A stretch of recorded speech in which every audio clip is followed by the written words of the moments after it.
I want to start out by making sure you get the chance to actually get to know me. I think the first time that someone ever noticed I had potential, I was actually a baby. And I know everyone doesn't get that experience or that opportunity, that's the right word. But, you know, like I joked before in my opening video, you know, I was born with my hand out waving at the world. And my mom always joked that I was waving at my fans, which is really funny for someone who was shy most of her childhood. I was very shy. My mom would be like, oh, my name's Brenda, this is my daughter, Ia. Where'd she go? She's here somewhere. I was like hiding behind her. Obviously that changed. Now I mentioned I went to a camp, like a summer camp for acting, and that kind of changed me. I got out of my shell. But not all the time. I actually dealt with a severe fear of making phone calls for the longest time. And I'm telling you these things because I really want you to get to know me as a person. There's other things I want to drop with you along the way too, and I feel that like sharing some of these experiences about me will help you feel more comfortable to know that I've worked on who I am and I've had to become this person. Yes, there were a lot of stories that I was told about myself, you know, being born with my hand out, waving to my fans, as well as I was part of actually a scientific study as a child. That's kind of what I wanted to open up with. So, and there's a reason. You know, there's this whole question of nature or nurture, what makes us who we are. Well, I think there's a third aspect, and that is actually who we choose to become. And I think building your brand, being your brand, has a lot to do with that third aspect, because both nature and nurture go into that being your brand. They go, because you get to take what you were given, nature and nurture, and you get to use those as pieces to your recipe of your brand in the end. That brand you choose to make. You choose to take what you've been dealt with and make something with it. That is the third part of the equation of being your brand. So with that, I want to tell you what I was dealt with. You know, my mother wanted me to be a very mathematical person. She was told by her father that she could not go to, I believe it was the University of Berkeley, that she was going to be a secretary. She was going to secretary school. So, you know, my mom was very limited by that. So when I came along, she didn't want that for me. She wanted me to live her dream, and she did everything she could to help me find that path. Now, you know, I've had some conversations with her about this, and I understand what she was doing. And there was even a time whenever I wanted to join the military, and my family said no. Sure, it probably, you know, saved me from some paths that wouldn't have led me to here. But I just want to make sure you understand that everything wasn't laid out for me. However, there's always been a story that's kept in my mind, and when I want you to know the nature side of who I am. I just told you a little bit about the nurture. I was chosen in the hospital when I was born. You know, I met a few of the things that checked off on a list to be a part of a study of children that they believed would be smart. So I was a part of this study. I say smart, that's me being humble. The way I hear it, that this is actually, they were trying to predict what made people a genius. I don't want to say that I'm a genius. I'm not a genius. But I am very open to being and becoming whatever I can be. So this study that was laid out, and I didn't know a lot of details about it actually until I was older. My mom was like, okay, when they came to her, she's like, yeah, we'll let her daughter be a part of this study. And so every so often I had to go in and do these tests as a baby. And one of the tests my mom tells me about, they wanted to see at what point the different babies started to learn different things and really figure out nature versus nurture. So it's really cool I was a part of this study.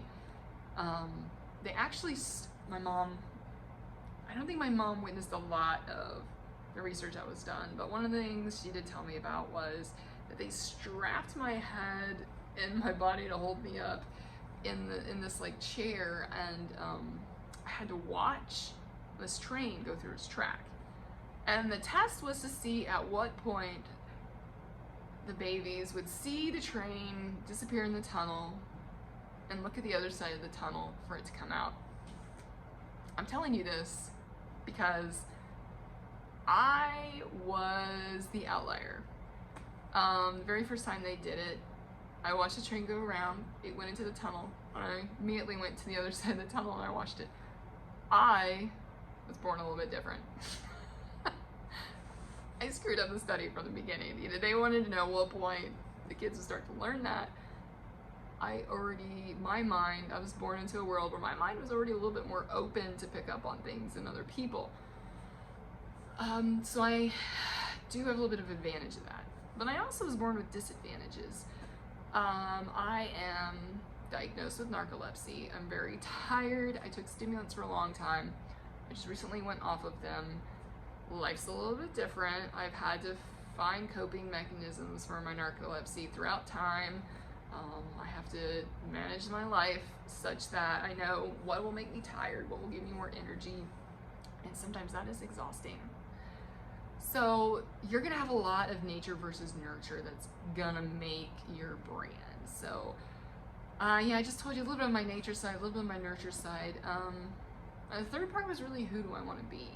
I know, first of all, who I didn't want to be. I didn't want to be the girl who was tired all the time. I didn't want to be the girl that was, oh, you're really smart. That was the thing when I read my yearbook. And I want you to do this. I want you to go take your yearbooks right now.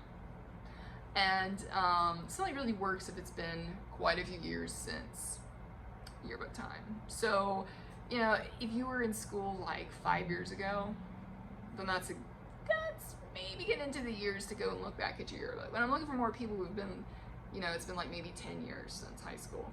But open that yearbook, because you probably haven't opened it in a while, unless you were looking at people on Facebook or something. But look at what people said about you. I want you to grab it, look at it. What did people see you as? This is your first step to finding your brand. This is the part I hated. I hated this stuff. I went back, I opened up my yearbooks, and I looked, and you're so smart. That was what people said about me. Oh, it was the worst possible thing. My mom would always tell me, oh, people always tell me, she was so smart. It's not what I wanted to be remembered as. I did not want to be remembered as so smart. But here's the thing. That's not where you stop. You're gonna read your yearbook thing. There's gonna be something that everyone's gonna label you as, but there's going to be an outlier inside those labels that maybe starts popping up. The people who wrote more than a sentence. Look at those. Those are the ones you really want to focus on. You know, the people that say, haha, I signed your crack yearbook. Not those, you know, forget about those. But look all through your yearbook, find those comments, find the people that really mattered, whose opinions mattered, and you'll know after you read it. You may not have known way back when. Maybe there's even people who said something that bothered you. I want you to focus on those too. What kind of person are you naturally? This is what I want you to research, I want you to look at. There is something about yourself that always stuck out to people, and you're gonna have to do a little research to find it. You might even call up people you knew back in high school after you do this whole yearbook activity. What did they always say about you? What did you mean to them?